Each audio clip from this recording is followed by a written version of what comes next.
അള്ളാഹുവിന്റെ ഖുർആൻ പറയുന്നുണ്ട്. എന്താണ് അള്ളാഹിന്റെ ഖുർആൻ നമ്മളോട് പറയുന്നത്? ഈ ഉമ്മത്തിൽ ചില കള്ളനാണയങ്ങൾ വരാനുണ്ട്.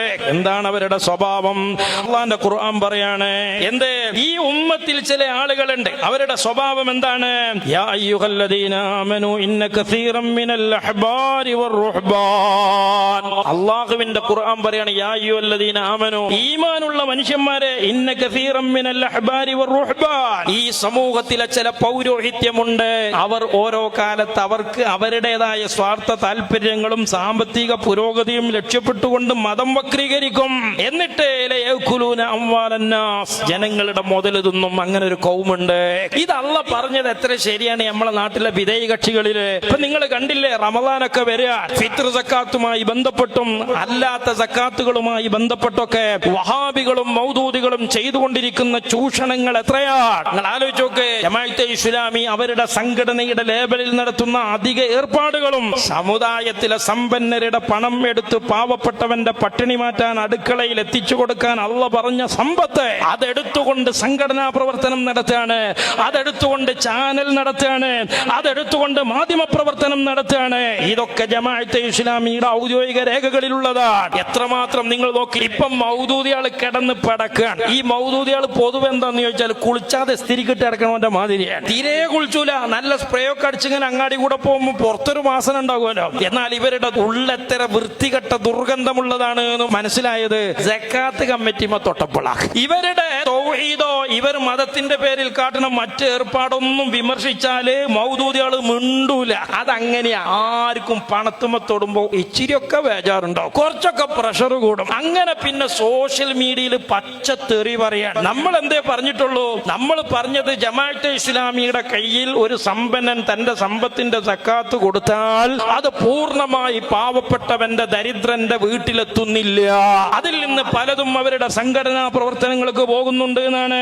ഇപ്പൊ മൗദൂദിയാൾ എന്താ ചെയ്തത് വെച്ചാൽ വെളുക്കാൻ തേച്ചത് പാണ്ടായി. സത്യത്തിൽ എന്താ വെച്ചാൽ സംഘടനാ രംഗങ്ങൾക്ക് കുറച്ച് സാമ്പത്തിക ക്ഷീണം വന്നപ്പോൾ ഈ റമദാനിൽ ഒന്ന് മുറുക്കി പിടിച്ച് പിരിച്ചാന്ന് കരുതിയതാണ്. അതിനുവേണ്ടി വഹാബികൾ എന്ത് ചെയ്തു? പാണക്കാട് തങ്ങന്മാരൊക്കെ വെച്ച് പരസ്യം ചെയ്തു. പാണക്കാട് തങ്ങന്മാരെ ദുരുപയോഗം ചെയ്തത് കണ്ടപ്പോ തങ്ങന്മാരെ മുന്നിൽ വെച്ചിട്ട് പാവപ്പെട്ടവന്റെ അവകാശം തട്ടിയെടുക്കാനുള്ള മൗദൂദികളുടെ പരിപാടി കണ്ടപ്പോ ഇവിടെയുള്ള പ്രബലമായ രണ്ട് സുന്നി സംഘടനകളും മഹാനായ സയ്യിദ് ജിഫിരി തങ്ങൾ പാപ്പയുടെയും കാന്തപുരം ഉസ്താദിന്റെയും നേതൃത്വത്തിലുള്ള എല്ലാ പണ്ഡിത സമൂഹം സ്വതക്കകൾ, സക്കാത്തുകൾ, ഇതിനൊക്കെ ഏതൊക്കെ സ്വതക്ക, സക്കാത്ത്, വഖഫ് എന്തിന്? മീഡിയ വണ്ണും മാധ്യമം പത്രമൊക്കെയാണിത് അടിസ്ഥാനപ്പെടുത്തി സമാഹരിക്കപ്പെട്ട മൂലധനത്താൽ നിലവിൽ വന്ന മാധ്യമ സ്ഥാപനമാണ്. ഒരു സാധാരണ ദിനപത്രം നിലവിൽ വരുന്നത് പോലെ നിലവിൽ വന്നതല്ല. അതാണ്. ഇത് മീഡിയ വണ്ണിനെ പറ്റിയല്ലോ മാധ്യമത്തെ പറ്റിയല്ലേ എന്നൊക്കെ പറഞ്ഞ് ന്യായീകരണം പറയുകയാണെങ്കിൽ ആയിക്കോട്ടെ. മീഡിയ വണ്ണ് വിട്ടളി. മാധ്യമത്തിന് നിങ്ങൾ സക്കാത്ത് എടുക്കണില്ലേ? മാധ്യമം പത്രത്തിന് നിങ്ങൾ വഖഫ് എടുക്കണില്ലേ? ഈ മാധ്യമം പത്രത്തിന് എടുക്കാനുള്ളതാണോ സക്കാത്ത് എന്ന് പറയുന്നത്? ജമാഅത്തെ ഇസ്ലാമിയുടെ കേരള അമീർ KC അബ്ദുള്ള മൗലവിയെയാണ് ഈ ദിനപത്രത്തിന്റെ സ്ഥാപകൻ എന്ന നിലക്ക് നമ്മൾ പരിചയപ്പെടുത്താറുള്ളത്. അതാണ്. ഞാൻ സ്ഥാപകന്മാരിത് സ്ഥാപിച്ച കോലം പറഞ്ഞു തരും. ജനങ്ങൾക്കിടയിൽ മാധ്യമത്തിന്റെ നിലനിൽപ്പ് ഉറപ്പുവരുത്താൻ വേണ്ടി മുഅ്ജിസത്തിനോട്, മൂസാ നബിയുടെ വടിയോട് അതിനെ ഉപമിച്ച നിരവധി പ്രഭാഷണങ്ങൾ ഞാൻ എന്റെ വിദ്യാർത്ഥി കാലഘട്ടത്തിലെ ശ്രമിച്ചുകൊണ്ടിരിക്കുകയാണ്. ഇയാൾ സാക്ഷി പറയണം. എന്തേ? മൂസാ നബിന്റെ വടി പോലെയാണ് അത്ര ജമാഅത്തേരെ മാധ്യമം. നിങ്ങളൊന്ന് ആലോചിച്ച് നോക്കി.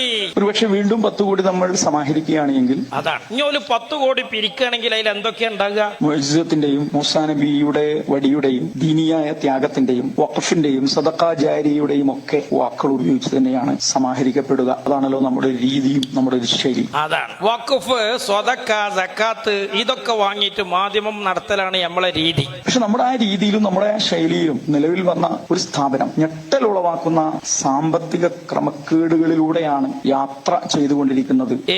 സ്വന്തം പത്രത്തിന്റെ വലിപ്പ് കക്കണ പുരോഹിതന്മാരെ കയ്യിലാണ് നമ്മൾ ഈ സക്കാത്ത് കൊണ്ടേ കൊടുക്കുന്നത്. സ്വന്തം പത്രത്തിന്റെ വലിപ്പ് കക്കണ മൗദൂദി പുരോഹിതന് ആരാന്റെ കയ്യിൽ നിന്ന് കിട്ടുന്ന സക്കാത്തിന്റെ സമ്പത്ത് കക്കാൻ വല്ല മുടക്കുണ്ടാകുമോ മനുഷ്യന്മാരെ? ഇനിയോ നിങ്ങൾ ആലോചിച്ച് നോക്ക്. ഇതിനൊക്കെയാണ് സക്കാത്ത് ചെലവഴിക്കുന്നത്. പിന്നെയോ ഇനി മീഡിയ വണ്ണൊക്കെ ഇവർക്കൊരു വിശാല വിശാലമായ വ്യാഖ്യാനമുണ്ട്. ഫീസബീലില്ലക്ക് സക്കാത്ത് കൊടുക്കുക, അള്ളാന്റെ മാർഗത്തിലുള്ള പരിപാടി.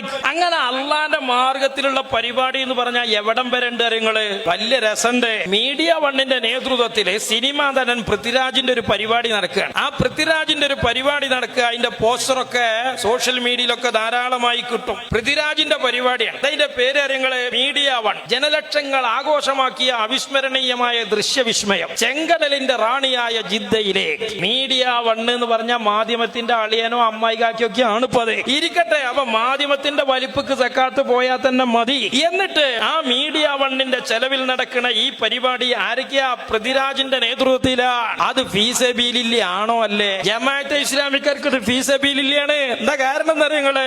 അതിന്റെ വലിയ രസമുണ്ട്. അന്ന് ജിദ്ദയിലെ ജമാഅത്തെ ഇസ്ലാമിയുടെ നേതൃത്വത്തിലുള്ള മദ്രസ, ആ മദ്രസക്ക് അവധിയാണ്. അവധി കൊടുത്തത് ഒരു തമാശ. അവധി കൊടുത്തതിന്റെ പുറമെ പെരും തമാശ എന്താ അറിയോ? ആ അവധി കൊടുത്തുകൊണ്ട് ഇറക്കിയ അവരുടെ അറിയിപ്പില് ഒരു 1.5 ദുആ ഉണ്ട്. എന്താണ് ആ ദുആ? നിങ്ങള് പഠിച്ചോനെ, അത് ഫീസബീലല്ലേ, അതുകൊണ്ട് അതിനിപ്പോ മദ്രസ മുടക്കിയാലും പഠിച്ചോൻ കൂലിട്ടുമല്ലോ. കേട്ടോളി. മീഡിയ വൺ ചാനൽ സംഘടിപ്പിക്കുന്ന പ്രവേശനോത്സവം ഈവന്റ് ജിദ്ദയിൽ വെച്ച് നടക്കുന്ന വിവരം അറിഞ്ഞിരിക്കുമല്ലോ. അതിൽ പങ്കെടുക്കാൻ ആഗ്രഹിക്കുന്ന രക്ഷിതാക്കളുടെയും അധ്യാപകരുടെയും അഭ്യർത്ഥന മാനിച്ച് ഫെബ്രുവരി 7 വെള്ളിയാഴ്ച മദ്രസക്ക് അവധിയാണ്.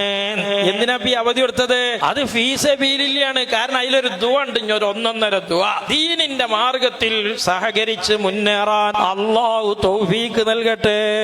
പച്ച തോന്നിയാസത്തിന് മദ്രസ ലീവ് കൊടുത്തുകൊണ്ട് ജമാഅത്തേര് ദ്വാരക്കാണ്. ഫീസബീലിലൊക്കെ അല്ലാഹു തൗഫീഖ് ഏറ്റെ എന്ന് പറഞ്ഞാൽ ഇതൊക്കെ ജമാഅത്തെ ഇസ്ലാമിക്കാര് മൂസാ നബിന്റെ വടിയിലാ കൂട്ടുന്നത്. അതുകൊണ്ട് തന്നെ മാധ്യമത്തിന്റെ വലിപ്പിലെത്തുന്ന സക്കാത്തിന്റെ ഫണ്ട് എവിടെയൊക്കെ പോകുന്നുണ്ടെന്നറിയുമോ മുസ്ലിമീങ്ങള്? ഇനിയോ ജമാഅത്തെ ഇസ്ലാമിയുടെ സ്ഥാപനങ്ങൾ, ആ സ്ഥാപനങ്ങൾ നടത്തിക്കൊണ്ടുപോകാൻ ഇവർ സക്കാത്ത് ഉപയോഗിക്കുകയാണ്. അതിനുവേണ്ടി ഇവർ മതത്തെ ദുർവ്യാഖ്യാനിക്കുകയാണ്. അങ്ങനെ ജമാഅത്തെ ഇസ്ലാമിക്കാർ എഴുതി വെക്കുകയാണ്, അതുപ്രകാരം പൊതുനന്മക്ക് വേണ്ടി സേവനം നിർവഹിക്കുന്ന സ്ഥാപനങ്ങൾക്കുള്ള ചെലവ്. പൊതുനന്മ എന്ന് പറഞ്ഞാൽ മാധ്യമം, പത്രം ജമാഅത്തേർക്ക് പൊതുനന്മയാണ്, പ്രത്യേകിച്ച് മൂസാ നബിന്റെ വടി പോലെ ആവുമ്പോ. എന്നിട്ട് അതിനൊക്കെ എന്തെന്ന് എടുക്ക? പൈസ സക്കാത്ത് നിന്ന് എടുക്കാം. അപ്പോൾ മദ്രസാധ്യാപകന്മാർ തങ്ങളുടെ ഉദ്യോഗം നിർവഹിക്കുന്നത് മൂലം മറ്റു സമ്പാദന മാർഗത്തിന് അവസരമില്ലാതിരിക്കുന്ന കാലത്തോളം സബീലുള്ള ഇനത്തിൽ അവർക്ക് പ്രതിഫലം നൽകാവുന്നതാണ്. 2 അപകടമാണ്. ഒന്ന്, സക്കാത്ത് എന്നത് ഒരാൾക്ക് ഒരു പണി ചെയ്തതിന് കൂലി കൊടുക്കുന്ന സംഗതിയല്ല. സക്കാത്ത് എന്നത് നിരുപാധികം ഒരു സാധുവിന് ഒരു സമ്പന്നം കൊടുക്കേണ്ടതാണ്, പ്രതിഫലമായി കൊടുക്കേണ്ടതല്ല. എന്ന് മാത്രമല്ല, അത് മദ്രസ സ്ഥാപനങ്ങൾ നടത്തിക്കൊണ്ടുപോകാനുള്ളതുമല്ല. എന്നാൽ ജമാഅത്തെ ഇസ്ലാമിക്കാര് പച്ചയായി എഴുതുകയാണ്. എന്താ എഴുതുന്നത് അറിയങ്ങള്? മദ്രസ നടത്തിക്കൊണ്ടുപോണ മദ്രസാധ്യാപകരായ ഉസ്താദുമാരുടെ ശമ്പളത്തിന് അത് കൊടുക്കാവുന്നതാണ്. ഇനിയോ മദ്രസ ശമ്പളം മാത്രല്ല, നമ്മളെ സക്കാത്ത് കമ്മിറ്റിക്കാര് ചില്ലറക്കാരാണോ? നിങ്ങൾ ആലോചിച്ച് നോക്കി. ആ സക്കാത്ത് കമ്മിറ്റിക്കാരെ കൊണ്ട് കുടുങ്ങിയിട്ടാണ് എറണാകുളത്ത് ആഷിമാജി എന്ന് പറയുന്ന ഇവരൊപ്പം നടന്ന് ആജിയര് പിന്നെ ചൂലെടുത്ത് പോലെ കാട്ടി വിട്ടത്. അജാതി കൊള്ളി വെപ്പം. നിങ്ങൾക്കറിയോ എന്താണ് ഇവര് പറയുന്നത്? സക്കാത്ത് ജോലിക്കാർ എന്ന് പറഞ്ഞൊരു സാധനം ഉണ്ട്. പള്ളി കമ്മിറ്റിക്കാരെ ജോലിക്കാരായി പരിഗണിച്ച് മൂല്യർക്ക് ശമ്പളം കൊടുക്കണ മാതിരി പള്ളി കമ്മിറ്റിക്കാർക്ക് ശമ്പളം കൊടുക്കലുണ്ടോ? ഇല്ല. അത് ഫീസബീലില്ലേ മൗദൂദികളെ? പള്ളി കമ്മിറ്റി ഫീസബീലില്ലേ? എങ്കിൽ പിന്നെ പള്ളി കമ്മിറ്റി സെക്രട്ടറിക്ക് സക്കാത്തൊന്ന് ശമ്പളം കൊടുത്തൂടെ? എന്നാൽ ഈ സക്കാത്ത് കമ്മിറ്റി പിരിച്ചിനൊക്കെ ആൾക്കാരുണ്ടല്ലോ, ഓൽക്ക് കമ്മീഷൻ അല്ലെങ്കിൽ ശമ്പളം. കണ്ടങ്ങള് സക്കാത്തിന്റെ സംഭരണം, വേർതിരിക്കൽ, സൂക്ഷിപ്പ്, കണക്കെടുപ്പ്, രജിസ്റ്റർ സൂക്ഷിക്കൽ, കാവൽ നിൽക്കൽ, വിതരണം മുതലായ ജോലികൾ നിർവഹിക്കുന്ന ഉദ്യോഗസ്ഥന്മാർക്കും തൊഴിലാളികളുമാണ് സക്കാത്ത് ജോലിക്കാർ. അവരുടെ ശമ്പളവും കൂലിയും സക്കാത്ത് വീതത്തിൽ നിന്നാണ് എടുക്കേണ്ടത്. ഇവിടുത്തെ ജമാഅത്തെ ഇസ്ലാമിക്കാരുടെ സക്കാത്ത് കമ്മിറ്റി ഇല്ലേ, ആ സക്കാത്ത് കമ്മിറ്റിക്കാർക്ക് ഈ സക്കാത്തിൽ നിന്ന് ശമ്പളം പോവുകയാണ്. അപ്പൊ പിന്നെ മൂല്യരെ അതിപ്പോ ഈ സക്കാത്ത് കമ്മിറ്റിയിലെ പാവങ്ങളല്ലേ എടുക്കുള്ളൂ? അല്ല. ഇനി തുടർന്ന് എഴുതിയേക്കണ കണ്ടോളി, സക്കാത്ത് ഉദ്യോഗസ്ഥൻ ധനികനാണെങ്കിലും സക്കാത്ത് വിഹിതം സ്വീകരിക്കാവുന്നതാണ്. ഒന്ന് ആലോചിച്ച് നോക്കുങ്ങള്. സക്കാത്ത് കമ്മിറ്റിയിലെ മുതലാളിക്കും തൊഴിലാളിക്കും ഒരുപോലെ സക്കാത്ത് പിരിക്കാൻ നടന്നാൽ സക്കാത്തിൽ നിന്നൊരു വിഹിതം പോവുകയാണ്. അതിന് ശമ്പളം എന്നാ കമ്മീഷൻ എന്നാ പറയാന്ന് എനിക്കറിയില്ല. ഇങ്ങനെ തോന്നിവാസം ചെയ്യാണ് സക്കാത്ത് കൊണ്ട്. എന്തൊരു വലിയ അപകടമാണ്. അതെ, അള്ളാഹുവിന്റെ ഖുർആൻ പറഞ്ഞത് എത്ര സത്യമാണ്. ഇന്ന കസീറൻ മിനൽ അഹ്ബാരി വറുഹ്ബാനി ലയഅകുലുന അംവാലൻ നാസ്. പച്ചക്ക് സമുദായത്തിലെ പണം കൊള്ള ചെയ്യുന്ന പരിപാടിയല്ലേ. അപ്പൊ സഹോദരന്മാരെ, ഇവർ ഇസ്ലാമിനെ നശിപ്പിക്കുകയാണ്, മതത്തെ ചൂഷണം ചെയ്യാണ്.